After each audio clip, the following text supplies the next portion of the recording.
In one of my videos, I said, kung gusto mong yumaman, do not allow your money to leak. Meaning, tumutulo para sa gripo, nawawala ng padahan-dahan. And one of the common way why money leak is kung kain ka ng kain sa labas, sa restaurant. And I explained in that video that sabi ng kaibigan ko na ang raw material lang nila sa restaurant, 30% of the cost. 30% for operation, sweldo, rental, kuryente, and 40% is the profit margin. So 70% ang binabayaran mo sa restaurant kasi sila nagluto. So sabi ko, if you want to save money so that you can invest later, ipunin mo yung 70%. Maraming nagalit. Sabi nila, pati ba naman yon i-deprive mo kami? However, there is this comment that I'd like to address. Sabi niya, ba't ako magtitipid? Maiksi lang yung buhay. Hindi naman natin madadala sa langit yung perang titipirin natin. Tama siguro sila, no? Pero ang tanong ko lang, sigurado ba silang sa langit punta nila? Joke ko lang yan. Sana magkita-kita ho tayo sa langit. However, I'd like to address that concern. Maiksi lang ba talaga ang buhay sa mundo? From the perspective of eternity, maiksi ang buhay natin sa mundo. Maybe from the perspective of God, maiksi. Bakit? Sabi niya, 1,000 years is just a minute to Him. 'Di ba? Yung 1,000 taon, kay God 1 minute lang yon. Pero hindi yan 1 minute sa'yo. From our perspective, from our point of view, life is long. Today, because of medical advancement, people are able to live up to 80 to 90 years. Kasi mas marami ng gamot to help us live longer. In order to answer this issue, maiksi lang ba buhay natin? Let me share with you a story of two farmers dito sa Bukidnon. Nakwento lang tong kwento na to sa akin. Sabi nung isa, pare, magtanim tayo ng lansones para meron naman tayong napipitas pag gusto natin kumain. Sabi nung isa, pare, matanda na tayo. Pareho na tayong 50. Baka hindi na natin abutan yung puno na yan. So yung isa nagtanim, yung isa hindi. 70 years old na silang dalawa ngayon. So yung nagtanim has been enjoying the fruit of his lanzones for 10 years already. Yung isa wala pa rin. Kasi feeling niya maiksi ang buhay eh. Friends, kailangan ko maintindihan ninyo. Hindi ka nagsipag today. Hindi ka nag-ipon. In-enjoy mo lahat ng restaurant. Binili mo lahat ng gusto mo. Pag nagkaroon ng calamity, nawalan ka ng trabaho, anong gagawin natin next year? 'Di ba?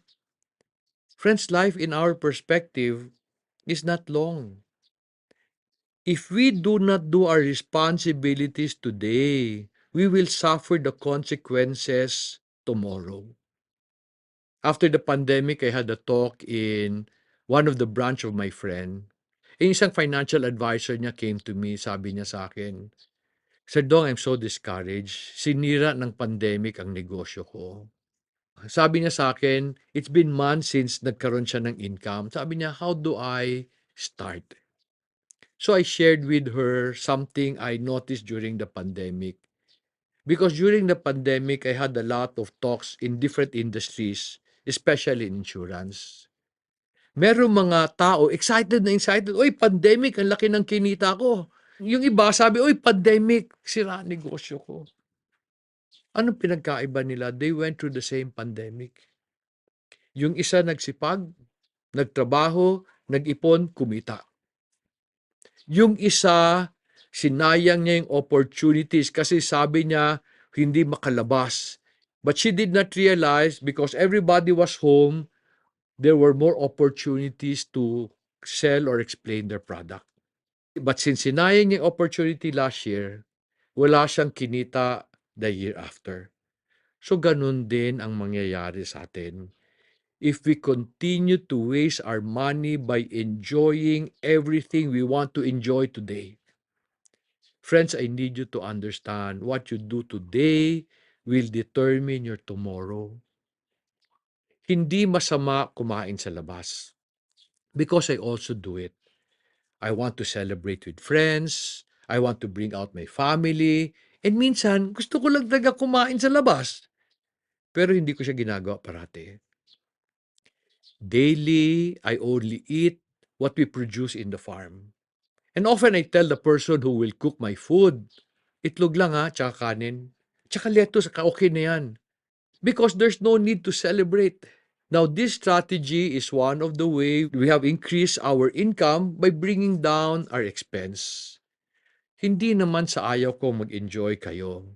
In fact, I teach what I teach because gusto ko mag-enjoy kayo. But we must enjoy life in the proper season, sa tamang panahon. Hindi araw-araw, kasi hindi rin naman natin kailangan mag-enjoy araw-araw. After a while, pag parati mong ginagawa, hindi na-enjoy yung special event kasi araw-araw mo ginagawa. I'd like to end this video by reading for you Psalm chapter 1 verses 1 to 3. Sabi diyan, "How blessed is the man who does not walk in the counsel of the wicked, nor stand in the path of sinners, nor sit in the seat of scoffers.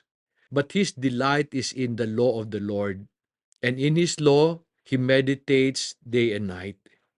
Alam ba nyo, karamihan na sinishare ko sa inyo are things I learned from the Bible. These were not things I did in the past. I was also foolish in the way I spend.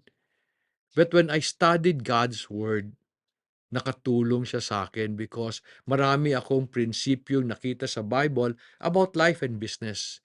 And I attribute our success to the things I learned from God's Word. When in-apply ko siya, ano nangyari? Let me read verse 3. Sabi niya, "He will be like a tree firmly planted by streams of water, which yield its fruit in its season, and its leaf will not wither. And in whatever he does, he prospers."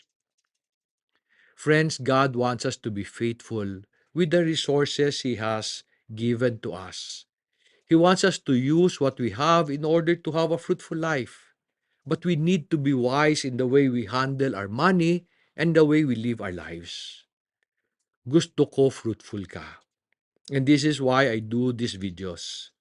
Pag nakatulong itong video na to, I hope you can share this to your friends and to your family. Tulungan din natin sila.